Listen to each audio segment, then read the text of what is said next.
Una sa tanan, shout out ko sa akong mga followers nga mga OFW mga idol. Mga ma'am, sir, kumusta ninyong tanan? Kung pila na mo katuig dyan sa laing nasod mga ma'am, sir, intaw akong hangyo ninyo. Ayaw ninyong kalimtihan Pilipinas. Nagkatugay, nagkanindot ang atong nasod nga Pilipinas. Sa yun nag-aasa manggamangita na nga gahapon nagpalit ko og kaning koko mama bitaw para isago sa kanang sudan.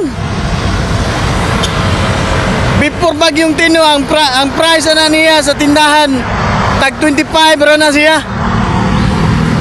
Karon pagpalit ako gahapon Sunday tag 28 na. Pagka nindot diri sa Pilipinas. Nagtuo man ko na kung naay bagyo ang isda ray mo mahal. Hasta man po ni mga palitono sa tindahan mga idol. Ug ang nakanindot bagyo diri sa Pilipinas mga ma'am sir, ang sweldo pertirang gamaya. Asa man ka mangita na nga provincial rate kuno compare sa Manila rate. Unya ang palito ng perti mahala. I love Philippines gini siya. Mga ma'am sir, ayaw ninyo kalimti ang Pilipinas. Palihog lang. Buwira na lang sa mga nagtinarong og tinda sa lang mga baligya. Saludo kay kuana nila.